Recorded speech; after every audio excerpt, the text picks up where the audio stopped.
नमस्कार। अक्षर ज्योतिष में आपका स्वागत है। इस चैनल पे हम ज्योतिष की पढ़ाई कर रहे हैं और हमने अभी पिछले लेसन में राशियों के बारे में पढ़ा कि कैसी राशियां होती हैं। कुछ राशियां स्थिर होती हैं, कुछ द्विस्वभाव होती हैं और कुछ राशियां होती हैं चंचल राशियां भी होती हैं। ये हमने पढ़ा था और आज के वीडियो में हम पढ़ेंगे कि हाउसेस के बारे में और ज़्यादा। जैसे हमने पढ़ लिया था अभी कि पहला हाउस कौन सा है, दूसरा हाउस कौन सा है, तीसरा हाउस कौन सा है, लेकिन इससे हमें क्या देखना मिलता है या हमें कौन से हमारे भाव शुभ हैं, कौन से अशुभ हैं। एक्चुअली ज्योतिष के लिए, ज्योतिष की जानकारी के लिए या ज्योतिष में आगे बढ़ने के लिए ये 2-4 आपको बेसिक बातें जाननी बहुत ज़रूरी हैं। जब तक हम इनको नहीं जानेंगे आगे का हम कुंडली विश्लेषण भी समझ नहीं पाएंगे। तो कुंडली विश्लेषण ज़्यादा इंटरेस्टिंग होता है, बात सही है, लेकिन वहाँ तक पहुँचने के लिए हमें शुरुआती दौर में इन छोटी छोटी चीज़ों को, बेसिक्स को समझना बहुत ज़रूरी है। तो आइए हम आपको बताते हैं कि ये जो हाउसेस हैं हमारे, जो 12 भाव थे ना, 12 राशियां, 12 भाव और 9 ग्रह। तो करते हैं शुरू। हम वापस आते हैं, एक कुंडली का प्रारूप बनाते हैं। उससे हमें पता चलेगा कि ये हाउसेस जो हैं इनको हम किस किस तरीके से विभाजित करते हैं और उनसे हमें क्या क्या अर्थ निकाला जाता है। जैसे कि हमने ये एक हॉरोस्कोप बनाया, अभी हमने आपको काल पुरुष की कुंडली भी बताई थी ना। तो काल पुरुष की कुंडली में मेष राशि की कुंडली होती है, काल पुरुष की कुंडली, और उस कुंडली को हमें हमेशा ध्यान रखना है कि मेष राशि कहीं भी है काल पुरुष में, चूंकि वो सिर को इंडिकेट करती है, तो जहां भी वो राशि है वहां से हम सिर का विचार कर सकते हैं। तो ये होती है काल पुरुष की कुंडली, जो कि हमेशा साथ साथ चलती है। यानी कि मीन राशि है तो वहां से पैरों का विचार किया जा सकता है कि मीन राशि की स्थिति कैसी है तो हमारे पैरों की स्थिति कैसी होगी। तो अब ये देखिए, इसमें हमने काल पुरुष की कुंडली बनाई थी और उसमें हमने आपको मेष राशि से शुरू की थी। अभी हम काल पुरुष की नहीं बना रहे। क्यों? क्योंकि हर बार अगर वही कुंडली बनाएंगे तो ऐसा लगेगा कि हमेशा यही होती है। ऐसा नहीं होता है। अभी हम कर्क लग्न की कुंडली बना देते हैं। 4 सिंह, कन्या, तुला, वृश्चिक, धनु, थोड़ा बड़ा लिखते हैं, मकर, कुंभ, मीन, मेष, वृष और मिथुन। 12 राशियां और 12 ही भाव। अब इसमें आप देखिए जो बीच की राशि, बीच के 4 हाउसेस है ना, 4 कर्क, तुला और मकर और मेष राशि, ये जो बीच के 4, ये देख रहे हैं आप, ये 4, ये जो 4 घर हैं ये हमारे सिर्फ कोने से जुड़े हुए हैं। ये बाकी हाउसेस तो हमारे जो है किनारे से जुड़े हुए हैं, लेकिन ये जो 4 हाउसेस हैं, चाहे अगर यहां से पढ़ें तो 1, 4, 7, 10 राशियां आ गई हैं। और ये जो केंद्र के 4 भाव, इन्हें केंद्र कहते हैं। इन्हें क्या कहते हैं? केंद्र। यानी कि इन 4 हाउसेस में, इन 4 हाउसेस, लग्न, चतुर्थ भाव, सप्तम भाव और दशम भाव, भाव तो हमें याद है ना। ये देखिए, प्रथम भाव, चतुर्थ भाव, सप्तम भाव और दशम भाव, ये हमने यहाँ सर्कल बनाया है याद रखने के लिए कि ये हमारा केंद्र है। तो ये जो 4 हाउसेस हैं, अगर हमारा कोई भी प्लेनेट यहाँ पर है, मान लीजिए सूर्य है किसी का यहाँ पर, ठीक है, तो कहने में आएगा कि सूर्य केंद्र में है। इसी तरह से अगर हमारा यहाँ पर मंगल ग्रह है तो हम ये कह सकते हैं कि मंगल कुंडली में केंद्र में है। ठीक है। अच्छा, अब ये जो 4 राशियां, जब अगर लग्न में चर राशि है, जैसे लग्न में चर राशि पड़ी हमारी कर्क, तो केंद्र में चारों चर राशियां पड़ जाएंगी। ये भी हमें मालूम होना चाहिए। इसी तरह से अगर हमारे लग्न में चर राशि नहीं पड़ी, मान लीजिए, अभी हम इसको इरेज कर रहे हैं थोड़ी देर के लिए, ये जानने के लिए कि ऐसा नहीं है कि हमेशा केंद्र में ये 1, 4, 7, 10 ही राशियां पड़ेंगी। ऐसा थोड़ी हो सकता है। राशियां तो बदल सकती हैं ना। लेकिन अगर मान लीजिए वृष राशि पड़ गई हमारी केंद्र में, तो वृष के बाद यहाँ सिंह आ जाएगी, 2, 3, 4, 5, फिर यहाँ पर आ जाएगी वृश्चिक राशि और इधर आ जाएगी कुंभ। कहने का मतलब यह है कि अगर हमारी लग्न में स्थिर राशि आएगी तो केंद्र में चारों स्थिर राशियां आएंगी। यदि हमारे लगन में चर राशि आएगी तो केंद्र में चारों चर राशियां आ जाएंगी। यदि हमारी लग्न में द्विस्वभाव राशि आएगी, ठीक है, अगर हमारी लग्न में द्विस्वभाव राशि आएगी तो केंद्र में 3, 6, 9, 12 ये राशियां आएंगी और ये राशियां केंद्र में ही पड़ेंगी, परस्पर आमने सामने पड़ती हैं। ये भी एक आश्चर्यजनक किंतु सत्य है कि मिथुन राशि के सामने धनु आती है और कन्या के सामने ये मीन आई, यानी कि बुध की राशि के सामने गुरु की राशि आती है और गुरु की राशि के सामने बुध की राशि आती है। आप कैसे भी पलटा उल्टी कर लीजिए, 3 की जगह अगर 6 रख दीजिए तो 6, 9 और 12 और यहाँ 3 आ जाएगा, है ना। अगर दूसरी तरह घुमाए, कैसे भी घुमाओ, हर बार यही आएगा। तो कहने का मतलब यह है कि जो राशियां केंद्र में पड़ जाती हैं उन्हें केंद्र की राशियां कहते हैं, और केंद्र में पड़ी हुई राशियां और केंद्र में पड़े हुए ग्रह अच्छे माने जाते हैं, अच्छे माने जाते हैं। केंद्र में ग्रहों का होना अच्छा माना जाता है। यदि किसी वजह से हमारे चारों केंद्र खाली हों तो इसको अच्छा नहीं माना जाता। क्यों नहीं माना जाता? ऐसा माना जाता है कि व्यक्ति के अंदर ठहराव की कमी होगी। केंद्र में कुछ है ही नहीं, केंद्र खाली है, तो केंद्र में ग्रहों का होना शुभ माना जाता है। तो एक ये 4 हाउसेस, 1, 4, 7, 10, यानी कि ये हाउसेस की बात हो रही है। पहला हाउस, चौथा हाउस, 7th हाउस और 10th हाउस। तो ये 1, 4, 7, 10 जो भाव हैं, 1, 4, 7, 10 भाव ये केंद्र के भाव हैं, केंद्र के भाव हैं। इसी तरह से एक, अब इसमें हमने कर्क की बनाई है, कर्क रहने देते हैं, 4, 8 और 12। ये देखिए, इसको अगर आप ऐसे निशान लगाए ना, ऐसे करके, तो ये त्रिकोण बन जाएगा एक। ये त्रिकोण की राशियां होती हैं। त्रिकोण के भाव होते हैं कौन से? 1, 5 और 9। ये त्रिकोण के भाव हैं। अब इसमें कोई भी राशियां पढ़ सकती हैं, जैसे 4, 8, 12 पढ़ सकती हैं, ये जो हमारी इस वाली कुंडली में पढ़ रही हैं, ठीक है। या अगर मेष लगन की कुंडली हो गई तो 1, 5, 9 पढ़ जाएंगी। अब ये जो त्रिकोण के भाव होते हैं ना, ये परम शुभ माने जाते हैं। ये जो त्रिकोण के भाव होते हैं ये परम शुभ होते हैं। अब इसमें जो भी राशियां पढ़ती हैं ये हमें शुभता देने के लिए होती हैं।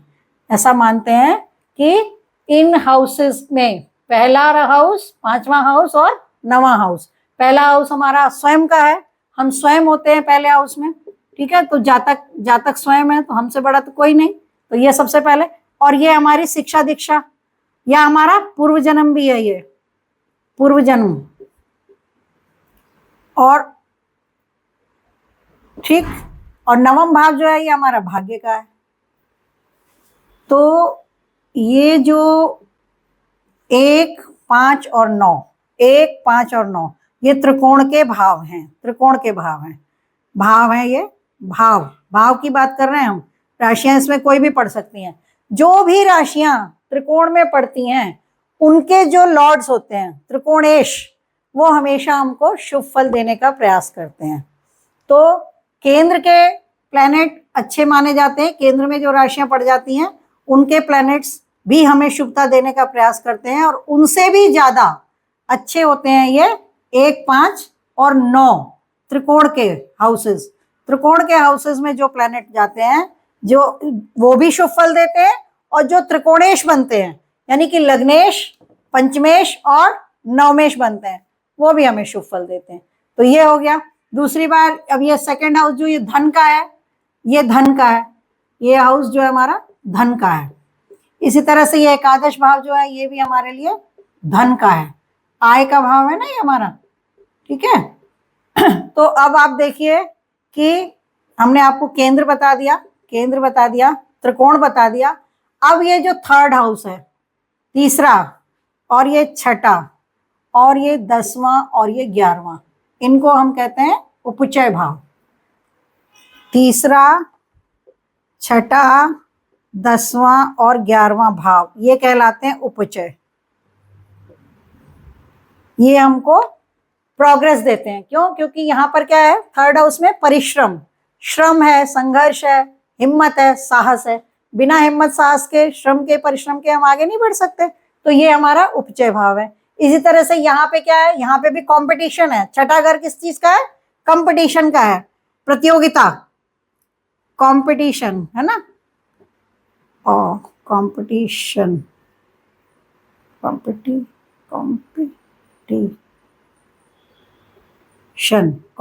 का भाव है ये। अब प्रतियोगिता से ही तो आगे बढ़ते हैं। कोई खिलाड़ी है मान लीजिए और वो कंपटीशन ना करे तो कैसे आगे बढ़ेगा? तो आगे बढ़ने के लिए कंपटीशन की जरूरत है, राइवलरी की, स्वस्थ राइवलरी की। ये नहीं कि हम जाके झगड़ा करने लगे, लेकिन हमें ये सोचना होगा कि कोई व्यक्ति अच्छा कर रहा है तो हमें उससे बेहतर करके दिखाना है। तो स्वस्थ प्रतियोगिता के बिना हम आगे नहीं बढ़ सकते। इसलिए थर्ड हाउस, सिक्स्थ हाउस, ठीक है, छठा घर, और इसी तरह से 10वां घर, ये कर्म का है। अब कर्म करेंगे तो ही तो कुछ प्रोग्रेस करेंगे है। और आय का भाव है, ये आय का भाव है। यहां से भी ये इच्छा पूर्ति का भी भाव है। इस हाउस को हम, 11वें घर को हम इच्छा पूर्ति भी कहेंगे। इच्छाएं, कामनाएं, हमारी जो कामनाएं होती हैं, इच्छाएं होती हैं, उनको पूरा करने वाला हाउस है, इच्छा पूर्ति का घर है। तो इच्छा पूर्ति के लिए अगर हम प्रयास करेंगे, संघर्ष करेंगे, कंपटीशन करेंगे, कर्म करेंगे तो ही इच्छा पूर्ति होगी। तो इसलिए तीसरा, छठा, 10वां और 11वां घर, इनको हम उपचय भाव कहते हैं। ये हमें वृद्धि देते हैं, सक्सेस देते हैं, हमें सफलता देने में इन हाउसेस का बहुत रोल है। और यहाँ पर ज्यादातर इन हाउसेस में क्रूर ग्रहों का होना अच्छा माना जाता है, क्योंकि जब क्रूर ग्रह यहाँ पर होते हैं, क्रूर ग्रह कौन कौन से होते हैं? शनि, मंगल, सूर्य, राहु, केतु, ये क्रूर ग्रह। क्रूर ग्रह जो होते हैं हमारे अंदर संघर्ष की क्षमता बढ़ाते हैं। जो सौम्य ग्रह होते हैं वो इतने संघर्षशाली नहीं होते। जैसे आपने देवता और दैत्यों की कहानी सुनी होगी। दैत्य जो है वो ज्यादा बड़े बड़े तप जो जितने भी किए हैं ना, वो ज्यादातर दैत्यों ने किए हैं। क्यों? क्योंकि उनके अंदर संघर्ष करने की क्षमता ज्यादा होती है। बल्कि देवता टिमिड होते हैं, वो जल्दी से घबरा भी जाते हैं, भाग जाते हैं, परेशान होते हैं। जब उन पर आक्रमण होता है तो भाग भाग के भगवान विष्णु के पास जाते हैं या ब्रह्मा जी के पास जाते हैं। क्यों? क्योंकि उनमें उतनी संघर्ष क्षमता नहीं है। तो इसलिए जो सौम्य ग्रह हैं उनमें संघर्ष क्षमता कम होती है, और जो क्रूर ग्रह होते हैं उनमें संघर्ष क्षमता ज्यादा होती है। तो एक प्रोग्रेस के लिए हमें क्या चाहिए? प्रोग्रेस के लिए हमें क्रूर ग्रह चाहिए। मान लीजिए किसी का यहाँ पर सूर्य है, तो सूर्य भी क्रूर ग्रह। मान लीजिए यहाँ पर शनि आ गया, है ना, यहाँ दशम भाव में मान लीजिए मंगल आ गया हमारा, यहाँ मान लीजिए कोई और, सपोज मान लीजिए यहाँ पे जुपिटर ही आ गया, ठीक है। तो अब ये जो क्रूर ग्रह है ना, वैसे तो हम कहते हैं क्रूर ग्रह है और मतलब ये खराब देंगे फल, लेकिन नहीं, इन हाउसेस में ये हमें अच्छा फल देंगे। क्यों? क्योंकि ये हमारे अंदर जील पैदा करेंगे, संघर्ष करने की क्षमता पैदा करेंगे।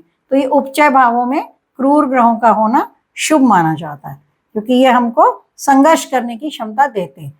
तो आप जब धीरे धीरे ज्योतिष में आगे बढ़ेंगे तो आप देखेंगे ना तो कोई ग्रह पूरी तरह शुभ है, ना ही कोई ग्रह पूरी तरह खराब है। इसी तरह से कोई भी कुंडली ना तो वो पूरी तरह से बोगस है और ना ही 100% अच्छी है। तो ये मिला जुला क्यूमुलेटिव इफेक्ट होता है। कोई ग्रह, शुभ ग्रह भी कुछ कुंडलियों में खराब हो जाते हैं। अब जैसे हम परम शुभ कहते हैं गुरु को, लेकिन गुरु शनि की लग्नों में या शुक्र की लग्नों में गुरु अकारक प्लैनेट हो जाता है, वो शुभता नहीं देता जो उस दूसरे लग्नों में देता है। तो इसी तरह से अब देखिए ना कि शुक्र की लगन आ गई या शनि की लगन आ गई तो वहां पे गुरु खराब ग्रहों का स्वामी होकर अकारक बन गया। तो अब कैसे कह सकते हो आपकी गुरु ही परम शुभ प्लैनेट है? इसी तरह से सिंह लगन की कुंडली हो किसी की या कर्क लगन की कुंडली हो तो वहां मंगल परम शुभ होता है। क्यों? क्योंकि वो कारक बन जाता है। तो कारक क्या है, अकारक क्या है, ये सब हमको जानना पड़ेगा। जब हम जानेंगे तो ही हम उसको एनालाइज कर पाएंगे, ठीक है। अब देखिए ये जो छठा घर है हमारा, ये 8th हाउस है हमारा, ठीक है, और ये 12th हाउस है। ये घर जो है अच्छे नहीं माने जाते, इनको दुह स्थान कहते हैं। दुह माने दुख देने वाले। क्यों? क्योंकि छठा घर से भी रोग ऋण रिपु है, अष्टम भाव से अकस्मात घटनाएं हैं, एक्सीडेंट है, लंबी बीमारियां हैं, चोट है ना। और ये जेल तो है ही, जेल और अस्पताल ये तो हम जानते ही हैं, है ना। और जेल और अस्पताल तो है ही है, उसके अलावा और क्या है? मोक्ष है, व्यय है, खर्चा है, हर चीज की हानि है। क्योंकि अगर ये हमारा शरीर है तो इसका 12वां घर, ये 12वां है ना, ये 1 नंबर है, ये 12वां घर है। तो जो 12वां घर होता है, किसी भी हाउस से जो 12वां होगा वो उस घर की हानि देगा। यानी कि ये शरीर है तो यहाँ शरीर की हानि 12वें घर में होगी। ठीक है, तो अब ये जो छठा घर है इसको द्व स्थान कहते हैं, इसी तरह से 8वें घर को और इसी तरह से 12वें घर को। ऐसा कहते हैं कि यहाँ इनके जो स्वामी बनते हैं वो ग्रह भी देखने पड़ते हैं कि वो कैसी पोजीशन में है, और इन हाउसेस में जो ग्रह पड़ जाते हैं उनको भी बहुत ध्यान से एनालाइज करना पड़ता है कि ये कितना कष्ट देंगे कि नहीं देंगे। लेकिन अब इसमें एक अच्छी बात यह है कि छठा घर रोग का है। देखिए अब इसमें एक बहुत अच्छी बात मैं आपको अचानक से बता दे रही हूँ जो कि अभी मुझे याद आ गई। ये 6, 8, 12 हमने देख लिया, जेल और अस्पताल है। ठीक है, अब हम अस्पताल नहीं रेस कर रहे हैं, क्यों? क्योंकि यहाँ पर रोग है। ठीक, यहाँ पर हमारा एक्सीडेंट है।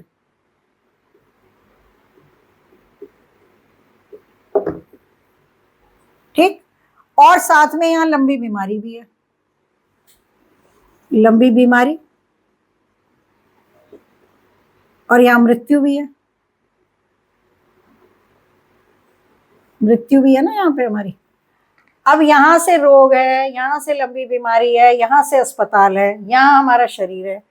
तो अगर किसी को डॉक्टर बनना है और उसकी कुंडली में छठे घर, 8वें घर, 12वें घर का और लग्न का या लग्नेश का संबंध बन रहा है, तो बजाय ये कहने के कि भाई आपके प्लैनेट तो 2 स्थानों में चले गए, आप उनको कहिए कि भाई डॉक्टरी की पढ़ाई करो, आपके लिए अच्छा रहेगा।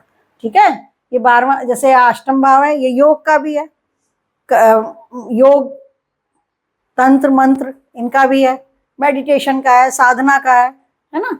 तो ये चीज है। तो इस तरह से अब ये यहाँ पर रोग भी है, ऋण भी है, यहाँ पर ऋण, कर्जा, ये तकलीफ दे चीजें हैं इसमें सारी। और इसमें शत्रु भी है, इसको हम कहते हैं रिपु। रिपु माने होता है शत्रु। अब शत्रुता होती है तो क्या होता है, फिर झगड़ा होता है, फिर कानून में फंसते हैं। तो कानून की पढ़ाई भी यहाँ से कर सकते हैं। यानी ये जो 6th हाउस है ये मेडिकल की पढ़ाई देने में बहुत इसका बड़ा रोल है, और साथ में कानून की पढ़ाई देने में इसका बड़ा रोल है। ठीक है, तो कहने के लिए हमने एक बार कह दिया कि ये 2 स्थान है, छठा, 8वां और 12वां। इसको लिखा नहीं है हमने, इसको लिख लेते हैं। 6, 8 और 12 जो हाउस हैं ये 2 स्थान है। छठा भाव, इसको चेंज कर लेना चाहिए, 6th हाउस, 8th और 12th, इनको कहते हैं 2 स्थान।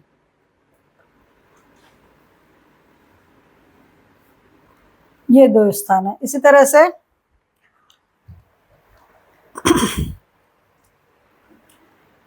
से ये जो हमारा 2nd हाउस होता है, और ये छठा घर, और ये 10वां घर, इनको हम क्या कहते हैं?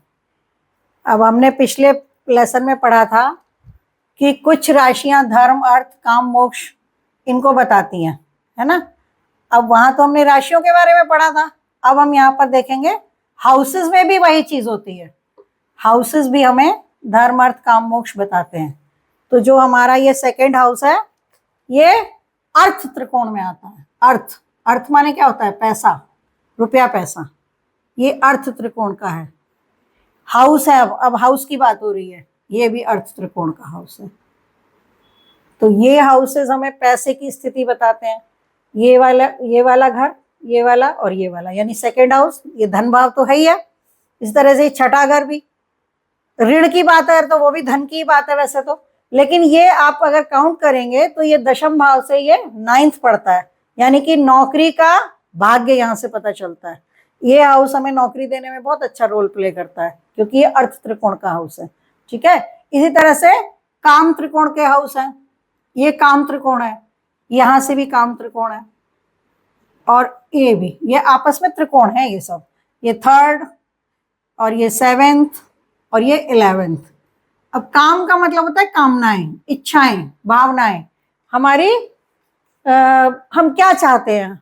अब कई बार होता है, कई बच्चे शुरू से ही कहना शुरू कर देते हैं कि भाई हमें तो डॉक्टर बनना है, इंजीनियर बनना है, या हमें कोई और बड़ा काम करना है, हम कुछ करना चाहते हैं। तो ये हाउसेस जब एक्टिव होते हैं या इनकी दशाएं चलती हैं तो हमारे मन में बहुत सारी नई नई विचार पैदा होते हैं। तो ये हमारा काम त्रिकोण है।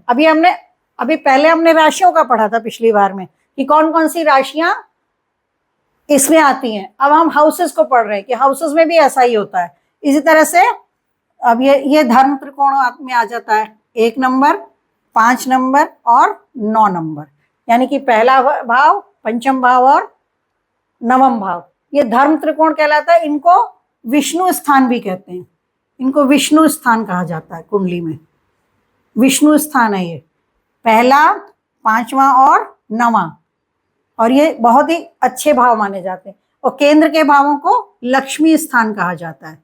ये एक्चुअली समझाने के लिए है। इसी तरह से होता है कि भाई यहाँ का स्वामी यहाँ आ गया, त्रिकोण के स्वामी केंद्र में आ गए, केंद्र के स्वामी त्रिकोण में आ गए, तो ये राजयोग बनते हैं। ये जो कि हम आगे पढ़ेंगे कि राजयोग कैसे बनते हैं। इसी तरह से उपचय भाव हमने पढ़ लिया, दुस्थान पढ़ लिया, और हमने काल पुरुष की कुंडली को भी देख लिया है। तो ये थोड़ा बेसिक है, और उसके बाद हम चलेंगे धीरे धीरे। जब हमारे थोड़े थोड़े बेसिक क्लियर हो जाएंगे तो हम कुंडली कैसे पढ़ी जाती है उस पर भी हम आगे चलेंगे।